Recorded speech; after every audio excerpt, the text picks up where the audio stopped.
चलो उधर उधर देख के अस्सलाम वालेकुम ख़वातीन हज़रात में। हाँ आप करोगे, ऐसे कर दो अस्सलाम वालेकुम, क्या हाल है, सब्सक्राइब कर दें हमारे चैनल को। अस्सलाम वालेकुम ख़वातीन हज़रात, मैं हूँ आपका मेज़बान सुमैर। तो आज के नए प्रोग्राम में हम आपको खुश आमदीद कहते हैं।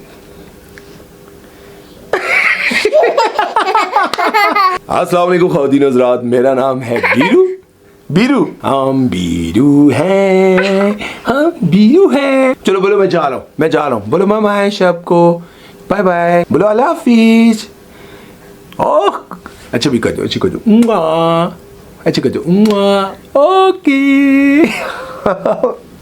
अस्सलाम वालेकुम ख़वातीन हज़रात, मैं हूँ आपका मेज़बान सुमैर। तो आज के नए प्रोग्राम में हम आपको खुश आमदीद कहते हैं। दोस्तों आज भी हमारे पास बहुत ज़बरदस्त किस्म की अपडेट्स हैं, बहुत ज़बरदस्त किस्म की खबरें, और साथ साथ आप लोग जो कमेंट में अपना प्यार दिखाते हैं, आप लोग जो मोहब्बत भरे मैसेजेस करते हैं, कमेंट्स करते हैं, इज़्ज़त करते हैं, आप सबका बहुत बहुत शुक्रिया। अल्लाह ताला आप सबके लिए बहुत सारी आसानियाँ, खुशियाँ, कामयाबियाँ आपकी ज़िंदगी में लाए। खैर चलते हैं सबसे पहली खबर की तरफ और बात करते हैं अली ज़फ़र और मीशा शफ़ी वाले केस के हवाले से। सबसे पहले तो मैं आपको ये बताता चलूँ कि अली ज़फ़र वो केस जीत गए हैं। क्यों जीते हैं, केस क्या था, कुछ लोग नहीं जानते तो उनको बताता चलूँ। मीशा शफ़ी ने 2018 में उन पर इल्ज़ाम लगाया था, एक ट्वीट की थी कि इन्होंने मुझे हरासा करने की कोशिश की है, मुझे मेरी इज़्ज़त पर हाथ डाला है। उसके बाद अली ज़फ़र पर केसेस हुए। अली ज़फ़र ने बहुत सारे कॉन्ट्रैक्ट जो किए हुए थे वो उनके हाथों से निकल गए। करोड़ों रुपए के जो उनके और कॉन्ट्रैक्ट हुए हुए थे, कहीं गाना गाना था, कहीं जाके कॉन्सर्ट करना था, दुनिया भर में जहाँ जाना था वो सब कैंसिल हो गए। और वो रोते रहे, गिड़गिड़ाते रहे। बहुत सारी वीडियोस आई कि मैंने ऐसा कुछ नहीं किया। लेकिन मीशा शफ़ी ने उनकी एक ना सुनी। फिर खैर 8 साल के बाद ये केस वो जीत गए हैं। 8 साल के बाद केस जीतने के बाद इकरारुल हसन क्या कहते हैं, और इकरारुल हसन को फिर कैसे करारे जवाब दिए जाते हैं, फैसला आप लोगों ने करना है। अली ज़फ़र मीशा शफ़ी की जानिब से जिनसी हरासानी के इल्ज़ाम का केस जीत गए, जिस पर अदालत ने मीशा शफ़ी पर 50 लाख का जुर्माना आयद किया। इस झूठे इल्ज़ाम की वजह से अली ज़फ़र जिस कर्ब और जिन हालात से गुजरे, उसके मुकाबले में ये जुर्माना और सज़ा नहायत ही मामूली है। ऐसे केसेस में ऐसी ख़वातीन का निशान इबरत बनाना चाहिए जिनकी वजह से जिनसी हरासानी का असल में शिकार होने वाली ख़वातीन का मुकदमा भी कमज़ोर होता है। बहरहाल अली ज़फ़र मुबारकबाद के मुस्तहिक हैं कि जो इस मामले में साबित कदम रहे और बल्कि झूठी को उसके अंजाम तक पहुंचाया। ये इकरारुल हसन ने ट्वीट किया, और इस ट्वीट के बाद बहुत सारे लोगों को बहुत बुरा लगा। वो लोग जो फेमिनिस्ट को ज़्यादा सपोर्ट करते हैं, औरत मार्च वालों को ज़्यादा सपोर्ट करते हैं, उस पर इफ़त उमर क्या लिखती हैं, ये ज़रा गौर से सुनने वाली बात है और आपको सारा मामला जो है वो समझ आ जाएगा। इफ़त उमर कहती हैं कि बोल रहा है औरतों के हकूक़ का चैंपियन, बीमार मर्द। अब सारी औरतें डंगर नहीं होती, क्या चू चू करें आपकी साइड वालियों जैसी, मतलब आपके बीवियां। उनका इशारा यकीनन उनकी बीवियों की तरफ है जो उनको बहुत अच्छा मर्द समझती हैं कि आप अपनी जिंदगी के बेकार तरीन होस्ट हैं, लोगों को ब्लैकमेल करते रहे, ब्लैकमेल कर करके पैसे। अच्छा मुझे लगता है कि बहुत सारे लोग ये बात कहते रहे कि इकरारुल हसन बहुत सारे लोगों को ब्लैकमेल करता था, छोटे छोटे लोगों पर हाथ डालता था। उन लोगों पर हाथ क्यों नहीं डालता, बड़ा ताकतवर बनता है तो उन लोगों पर हाथ क्यों नहीं डालता जो असल में क्राइम करते हैं, कातिल हैं, इस तरह के लोगों पर हाथ क्यों नहीं डालता, उसको बेनकाब क्यों नहीं करता। ये लोगों के कुछ लोग उनसे प्यार करते हैं, लेकिन आजकल इकरारुल हसन से लोग जो ज़्यादातर नफरत करते हैं, उसकी वजह आप सबको पता है कि वो किन के खिलाफ बात करते हैं और किन के हक में बात करते हैं, और फिर इस तरह की चीज़ें देखकर लोग जो है वो कर रहे हैं। बहरहाल अब अली ज़फ़र ये केस जीत गए हैं, और मैं आपको बताता चलूँ कि ये केस जीतने के बाद अली ज़फ़र, मतलब ये बड़ी हिम्मत की बात है। आप में से बेशुमार ऐसे लोग होंगे जिन्होंने शायद कभी किसी पर झूठा इल्ज़ाम भी लगाया हो। आई एम सॉरी टू से, ऐसे भी हो सकते हैं जिन्होंने इल्ज़ाम सहा भी हो, ऐसे भी हो सकते हैं जिनकी आंखों के सामने ये सब कुछ हुआ हो। लेकिन एक बात ज़रूर याद रखिएगा, जब आप किसी पर झूठा इल्ज़ाम लगाते हैं और किसी पर इस तरह की हरकत करके उसकी ज़िंदगी बर्बाद करते हैं, क्या आपके अंदर सुकून आ जाता है? आप कभी इर्द गिर्द देखें ना, आपने कहा मैंने तो सही किया ना, उसने मेरे साथ ऐसा किया था। छोटी सी बात के लिए आपने अपने आप को समझाने के लिए उसकी ज़िंदगी बर्बाद कर दी। लेकिन फिर क्या होता है, सारी ज़िंदगी आपके अंदर वो कहीं ना कहीं घुटन रहती है। वो तो आपका गुरूर है, वो तो आपका तकब्बुर है जो आपको बोलने नहीं देता कि मैंने ये गलत किया था। अगर किसी ने किसी की ज़िंदगी में ये सब कुछ किया तो माफ़ी मांग ले। और जो करना चाह रहे हैं, किसी को ब्लैकमेल करके, किसी को इस तरह के काम करके किसी की ज़िंदगी बर्बाद करते हैं। आजकल तो ग्रोह हैं बहुत सारे, किसी को भी अगवा करते हैं, किसी को भी लड़की पीछे लगाते हैं, उससे पैसा खाते हैं, उसके साथ तस्वीरें बनाते हैं, उसके बाद ब्लैकमेल करने लग जाते हैं। कोई बहुत सारे ऐसे ग्रोह हैं जो घरों में लड़कियां जो हैं वो बुलाती हैं, लड़के के साथ फिजिकल रिलेशन बनाती हैं, उसके बाद जाके डीएनए करवा कर उस पर केस कर देती हैं कि इससे तो मेरी इज्जत पर हाथ डाला है। और जब उसने केस कर दिया, पैसे लगा दिए, तो फिर पैसे लगाने के बाद यहाँ पर तो आपको पता है थाना आपके लिए जहन्नुम बन जाएगा। जब किसी ने आपके खिलाफ पैसे लगा दिए तो थाना आपके लिए जहन्नुम से भी बदतर बना दिया जाएगा। तो याद रखें कि ऐसे लोगों से बचें, और जो ऐसा करते हैं वो याद रखें कि अल्लाह बड़ा ताकतवर है। अल्लाह की जो ज़ात है वो बड़ी ताकतवर है। जब किसी पर शिकंजा डालती है तो बड़े बड़ों की चीखें निकलवा देती है। याद रखिएगा इस बात को, भूलिएगा ना। खैर, इस बारे में अब आप लोगों की क्या राय है कमेंट सेक्शन में ज़रूर बताइएगा। चलते हैं नेक्स्ट खबर की तरफ और बात करते हैं रेशम और दीदार की लड़ाई के बारे में। सबसे पहले तो मैं आपको ये बताता चलूं कि एक प्रोग्राम में दीदार को बुलाया गया और उनके साथ ज़ीशान रोकड़ी भी बैठे हुए थे। ज़ीशान रोकड़ी और दीदार की बड़ी दोस्ती है, बहुत सारी जगहों पर इन्होंने साथ में काम किया और फिर इनकी दोस्ती भी हो गई। अब उनसे पूछा जाता है नेगेटिव कैरेक्टर के लिए, तो वो रेशम का नाम लेती हैं, दीदार रेशम का नाम लेती हैं, और वो कहती हैं कि जो रेशम है वो असल ज़िंदगी में भी लोगों के साथ जो है वो बड़ा नेगेटिव काम करती हैं। और उनके इर्द गिर्द रहने वाले लोगों को मैं ये कहना चाहती हूँ कि ध्यान करना, रेशम के इर्द गिर्द रहेंगे तो ज़िंदगी बर्बाद हो सकती है, रेशम से मोहतात रहें। उन्होंने कहा अच्छा। फिर ज़ीशान रोकड़ी साथ बैठे हुए थे और कह रहे थे कि वो रेशम जो आजकल बड़े बड़े लंगर बना रही होती हैं, बड़े बड़े इस तरह के, तो उसका भी उन्होंने मजाक उड़ाया। अब ये बात यहाँ ख़त्म नहीं होती। रेशम का एक लेटेस्ट इंटरव्यू आता है, उस इंटरव्यू में जब उनसे पूछा जाता है कि आपके बारे में ये बातें हो रही हैं कि आप बड़ी नेगेटिव हैं और इस तरह की, तो वो आगे से रेशम क्या कहती है, रेशम ये कहती है मेरे खिलाफ बातें जो लोग करते हैं मैं उनको ये बताना चाहती हूँ कि आप सारी ज़िंदगी जेलस होते रहेंगे और मेरे कैरियर से जेलस होते हैं, मेरे किरदार से जेलस होते हैं, मेरी पर्सनालिटी से जेलस होते हैं।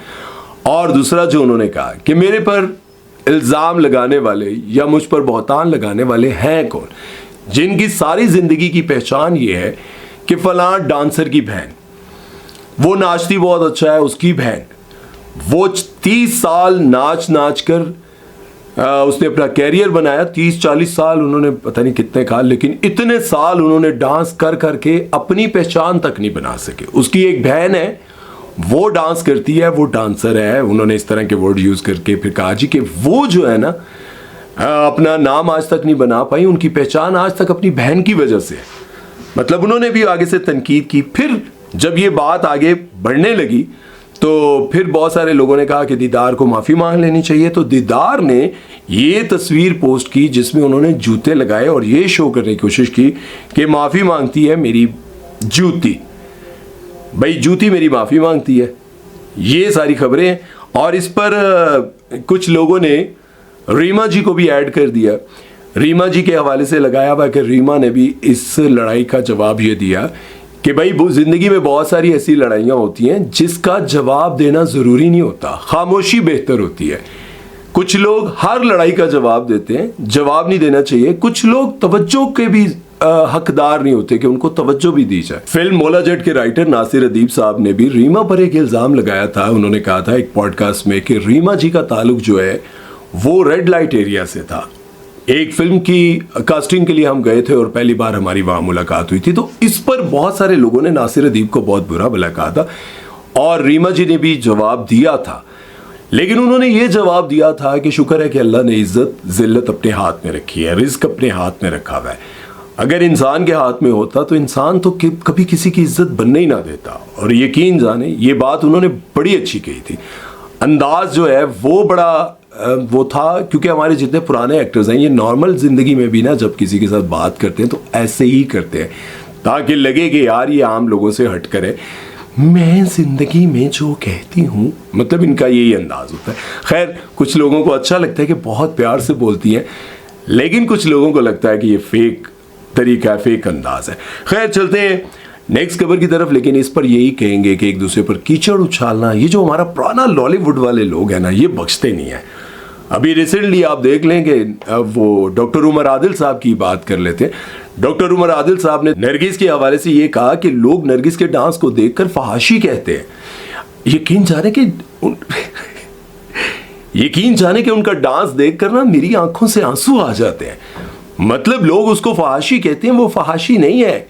आई गल समझ दी, क्या कहते हैं आई, यार आप लोगों ने कमेंट सेक्शन में लिखना। खैर, वो कहते हैं कि जो नरगिस डांस करती है तो उसका हुनर, उसका अंदाज, उसका डांस देखकर मेरी आंखों से आंसू आ जाते हैं कि ऐसा ऐसा कमाल वो डांस करते हैं, ऐसा ऐसा कमाल वो उसको, उनका अंदाज होता है कि मेरी आंखों से आंसू आ जाते हैं। यकीन जाने लोग ये कहते हैं कि ये फहाशी है। मैं लोगों से पूछता हूं कि ये फहाशी कैसे है, कहां से है। होए होए होए, वाकई जी नरगिस ने कोई फहाशी नहीं की, क्योंकि रूबी अनम, मैं उनसे बड़ा प्यार करता हूँ रूबी बाजी से। लेकिन हैरत की बात यह है कि रूबी बाजी भी कहती हैं फहाशी उन्हें कभी की नहीं, कदों की है फहाशी यार, मैनू तो उधर डांस ही कभी फहाशी नजर ही नहीं आई। लेकिन हकीकत यह है कि रूबी बाजी ने अपनी तरफ से ठीक कहा होगा, उनकी अपनी दोस्ती, मोहब्बत, प्यार होगा। लेकिन दर हकीकत जो स्टेज पर पहली बार ये डांस और ये मुजरा, ये सब कुछ वायरल कब हुआ, जब नरगिस और बाकी सारे ने, नरगिस जी ने तो स्टार्ट मेरे ख्याल में किया था, और इन्हीं के दौर में तो ये सब कुछ हुआ था। लोग इसको डॉक्टर उमर आदिल समेत सब इसको हुनर समझते हैं। लेकिन खैर, अपनी अपनी सोच है। ऐसा नहीं है कि देखिए हर इंसान का अपना फन है। ये मैं आपको बताऊं कि है बहुत मुश्किल काम। जितनी देर डांस करना और 1-1.5 घंटा या 2 घंटे आप कोई फंक्शन कर रहे हैं या फिर किसी जगह परफॉर्मेंस कर रहे हैं, तो आसान काम नहीं है बहुत मुश्किल। लेकिन अगर आप ये कहें कि ये फहाशी नहीं है, तो मैं सॉरी टू से, ये है फहाशी। किसी भी तरह से मैं इसको सपोर्ट नहीं कर सकता। मैं कहूँ कि नहीं ये फहाशी नहीं है, फहाशी है। बहरहाल, अब ये सारा मामला आपके सामने रखा है। कमेंट सेक्शन में अपनी राय जरूर बताइएगा। चलते हैं नेक्स्ट खबर की तरफ, वो बात करते हैं फिजा अली के बारे में। एक बार फिर फिजा अली जो है ना बाजी ले गई हैं भाई। एक बार फिर मुझे मजबूर कर दिया कि फिजा अली पर बात की जाए। फिजा अली ने अपने शोहर के कपड़े पहने और भाई प्रोग्राम में आ गई। जो हमारे भाई साहब है ना, जो खान साहब है हमारे, एजाज खान साहब, एजाज में नाम सही ले रहा हूं मेरा ख्याल है, वो सुबह उठे और अपने कपड़े ढूंढने लग गए। देखें, ये बड़ी ज्यादती की है फिजा अली ने। मतलब अब भाई साहब उठे हैं, उन्होंने जाना है अपनी मीटिंग शीटिंग्स में, उन्होंने अपना ग्रीन कलर का सूट सिलवाया, रात को उनके साथ फिजा अली के साथ तस्वीरें शीरें बनाई, सब कुछ रात को उतार के उन्होंने हैंग शैंग की है कि सुबह जाऊंगा यही वाली वेस्ट कोट वगैरह पहन के जाऊंगा। फिजा अली उठी हैं सुबह मॉर्निंग शो करने के लिए, कपड़े पहन के आ गई हैं। वो बेचारे वहीं बैठे रहे, आवाजें ही लगाते रहे, कपड़े दे दो, कपड़े दे दो, कपड़े दे दो। अच्छा, फिजा अली ने जब ये कपड़े पहनकर तस्वीर लगाई, उनकी सारी बातों में से सब ट्रोल कर लिया, सब कुछ कर लें। लेकिन एक बात जो मजेदार है, जो औरतों को समझनी चाहिए, वो ये थी कि भाई देखें, जब औरत शादी कर लेती है और उसको थपकी देने वाला, सहारा देने वाला एक मर्द आ जाता है जिंदगी में, तो अब ये यहां से बात साबित होती है कि मर्द के बगैर जिंदगी अधूरी है। वो कहती है कि फिजा अली पहले से बड़ी दलेर थी, सब कुछ था, मॉर्निंग शो भी करती थी, धड़ल्ले से बात करती थी, ट्रोलिंग और तनकीद, बदतमीजी, सब चीज़ें बर्दाश्त करती थी दिलेरी से, लेकिन उसके साथ साथ अपने दिल की बात, हक बात, सच बात भी करती थी, किसी से नहीं डरती थी। लेकिन अब ध्यान से, अब मुझे थपकी देने वाला मेरा सहारा और मेरा मजाजी खुदा, ये तो मैं अपने पास से साथ लगा रहा हूँ, ये उन्होंने बोला नहीं, लेकिन मेरा मजाजी खुदा अब आ गया और अब मैं फिजा अली नहीं, मिसेस एजाज खान हूँ। अगर नाम या गलती हो जाए तो माजत, क्योंकि अब मेरे पास लिखा हुआ है नहीं, मैं लिखा हुआ पढ़ता नहीं हूँ, मैं बस जो याद होता है, जो सुना होता है वो सारा कर रहा होता हूँ, मेरे पास लिखा रिटर्न कुछ नहीं होता। खैर, फिजा अली ये कह रही है कि अब अगर किसी ने मेरी तरफ देखा भी, मतलब उनका इशारा बहुत सारे लोगों की तरफ था, उन लोगों की तरफ जो उनको हर जगह पर तनकीद का निशाना बनाने की कोशिश करते रहते हैं। मतलब उनके प्रोग्राम में काशिफ ज़मीर आए थे और बहुत सारे लोग होंगे जिनके साथ उन्होंने तगड़े सवालात किए होंगे, वो समझते होंगे कि भाई ऐसे ही, लेकिन एजाज साहब जो हैं वो भी ज़ाहिर है कोई नॉर्मल इंसान तो नहीं होंगे, तगड़े इंसान होंगे। तो अब वो कहती हैं कि याद रखिएगा मैं मिसेस एजाज खान हूँ, ज़रा ध्यान कीजिएगा। और ये मैसेज किस तरह से लड़कियों के लिए, ये उन लड़कियों के लिए जो कहती है मैं अकेले ज़िंदगी गुजार लूँगी, मैं अकेले ही बहुत हूँ, ये वो। एक अच्छे मर्द का सहारा आपकी पूरी ज़िंदगी बेहतरीन कर देता है।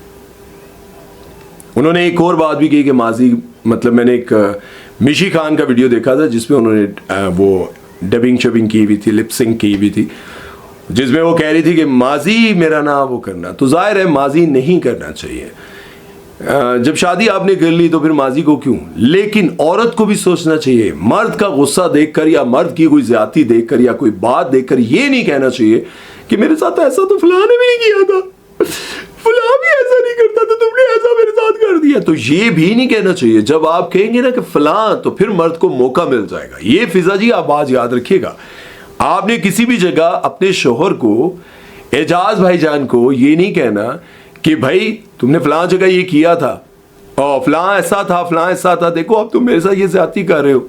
ये आप भी ना कीजिएगा, क्योंकि शुरुआत आप अगर करेंगी तो फिर वो डेली आपको बताएगा हाँ वो बहुत अच्छा था, उसी के बाद चले जाओ, ये फिर होता है। बहरहाल इसके साथ ही अगली खबर की तरफ चलते हैं। आगे एक और खबर है जी, फैसल रहमान साहब के बारे में। नहीं बाज आते, बाज ही नहीं आते भाई, 80 साल उम्र हो गई है, बाज नहीं आते। फैसल रहमान का एक वीडियो आया जिसमें वो बिल्कुल नंगे थे। अब ये लोग कहते हैं किस तरह से, कुछ लोगों ने तो मीम्स बनाई हैं, उतारी तो उन्होंने शर्ट थी अपनी तरफ से, वो क्या नाम है इंडियन डांसर जो है, वो क्या नाम है आजकल बड़ी मशहूर हैं यार, जिनका भी एक गाना भी आया था यार, कमेंट सेक्शन में लिखिएगा, संजय दत्त के साथ, मैं वीडियो लगा दूंगा, आपने नाम लिखाना है, नाम लिख देना है। बिल्कुल अपनी तरफ से वो जो है ना बन के आए और उन्होंने उस तरह से डांस करना शुरू किया। तो मैं हैरान हो गया भाई, फैसल रहमान को हुआ क्या। मैंने इंडस्ट्री के बहुत सारे लोगों को फोन करके पूछा कि भाई फैसल रहमान को क्या मसला हुआ है, कहीं महक मलिक के साथ दोस्ती हो गई है या फिर इनकी दोस्ती किसी एक्ट्रेस के साथ, कोई ऐसी एक्ट्रेस जो डांस की बड़ी शौकीन हो, जो आइटम सॉन्ग करती हो, क्या वजह हुई, या फिर उनके पास काम शाम नहीं है, वो चाह रहे हैं कि कहीं पर आप मुझे हीरो नहीं ले सकते, कहीं पर आप मुझे काम नहीं दे सकते, तो कम से कम मुझे आप आइटम सॉन्ग तो दे सकते हैं भाई, पता तो करो। लेकिन जो हरकतें थी फैसल रहमान साहब की, मुझे यूं लगता है कि वो वाकई कह रहे हैं कि कोई कैरेक्टर ना दो, मुझे आइटम सॉन्ग तो दो भाई। और मैं ये कहता हूं कि वाकई जिस तरह की उनकी जिसामत है ना, उनको गेटअप करवा के आइटम सॉन्ग दे दो भाई। अभी जितने बड़े बड़े फिल्म्स बना रहे हैं उनको मैं कहता हूं कि आप जैसे ही उनको ऑफर देंगे ना आइटम सॉन्ग के लिए, फैसल भाई अस्सलाम वालेकुम, क्या हाल है फैसल भाई, ठीक है फैसल भाई, हम एक फिल्म बना रहे हैं बहुत बड़े बजट की, उसमें आपको आइटम सॉन्ग का एक दे रहे हैं कैरेक्टर, आइटम सॉन्ग आपने करने हैं, 5 आइटम सॉन्ग है, और वो आप यकीन करें फैसल भाई मान जाएंगे। हो सकता है फैसल भाई मेरी बात सुन के कह रहे हैं पुत्र तू किधरे मिल से मैं तेनों दसांगा लेकिन मैं आपको बता रहा हूँ, मैंने उनके एक ड्रामे में हमने काम किया था, उसका नाम था लिबास। इफ़त उमर हीरोइन थी, डायरेक्टर सैयद अहमद कामरान थे, तो उसमें उनके साथ काम किया था। फैसल रहमान, उनसे मेरी मुलाकात नहीं हुई थी क्योंकि मेरे सारे सीन्स जितने भी थे वो इफ़त उमर के साथ थे, तो उसमें हमने काम किया था। लेकिन अब मुझे यूँ लगता है कि शायद ये जानबूझ के ऐसी हरकतें करते हैं कि यार कहीं ना कहीं मैं नज़र तो आता रहूँ। कभी ख्वाजा सलाम को गले लगा के पपियाँ कर रहे होते हैं, और सुना कितने होंगे आजकल की कर रहा है, कभी ये जो है ये कपड़े उतार देते हैं, कभी बालों की कटिंग ऐसी करवा देते हैं, कभी अजीब व गरीब कर रहे हैं यार, पता नहीं फैसल भाई करना क्या चाहते हैं। फैसल भाई आप खुद ही बता दें क्या क्या चाहते हैं आप भाई, हम खुद रिक्वेस्ट करेंगे आपके लिए, बहुत सारी वीडियोस बनाएंगे कि भाई फैसल रहमान साहब ये चाहते हैं, इंडस्ट्री के लोग ये कर दें। बहरहाल इसके साथ ही आज का प्रोग्राम ख़त्म करेंगे, लेकिन आपको जाते जाते ये ज़रूर कहेंगे, जब कभी किसी से लड़ाई हो जाए ना, लड़ते हुए ये सोचिएगा अगर वो बदनस्ला बनकर गिर जाता है, आपको गिराने के लिए खुद कीचड़ में उतर जाता है, आप ना ऐसा कीजिएगा। आप अगर किसी के साथ लड़ें तो ऐसे लड़ें कि आप लोग कहेंगे मेरा दुश्मन जो है ना वो बड़ा नस्ली है। ऐसा ना हो कि आपको लड़ता देखकर लोग कहेंगे मेरा दुश्मन बड़ा बदनस्ल है। मतलब अगर कोई डाले तो आपके गिरेबान पे हाथ डाले, आपके घर वालों पर, आपकी इज्जत पर, आपके माजी पर, आपके आपकी गुर्बत पर, आपके ख़ानदान पर ना ज़ुबान से ना हाथ से हाथ ना डाले। हमेशा एक लिमिट में रहकर आपसे दुश्मनी करता रहे और सामने आकर वार करता रहे। ऐसे वार नहीं कि दुनिया के सामने वार करता रहे और आपको रुसवा करता रहे। मैं अक्सर अपनी बहुत सारी शॉर्ट वीडियोस में ये बात कहता हूँ कि अल्लाह ताला इंसान को अपनों की दुश्मनी, अपनों की हसद, अपनों की रुसवाई और अपनों के जेलसपन से बचाए। क्योंकि जब इंसान के पास पैसा आता है, शोहरत आती है, दौलत आती है, सबसे पहले आपके अपने दुश्मन बनते हैं। अपनों से मुराद बहन भाइयों का, कभी कुछ लोगों के तो बहन भाई भी बन जाते हैं, लेकिन जो अपने होते हैं वो बहुत जल्दी आपसे जेलस भी होते हैं और आपके दुश्मन भी बन जाते हैं। और फिर वो हर वक्त सोचते हैं, हाँ पहले क्या था, पहले क्या था, पहले क्या थी। और फिर एक वक्त आता है कि उनका वो जहर सामने नजर आने लग जाता है। वो हाथ मिलाते हैं, तभी पता चल जाता है, जब आप उनकी आंखों में गौर से देखते हैं तो आपको पता चल जाता है कि इनके दिल में क्या है। कोशिश किया करें, आपको भी समझ आ जाएगी, सीख जाएंगे आप भी। अपना ख्याल रखिएगा, दुआ में याद रखिएगा। सुमैर चौधरी को दीजिए इजाजत। अल्लाह हाफिज।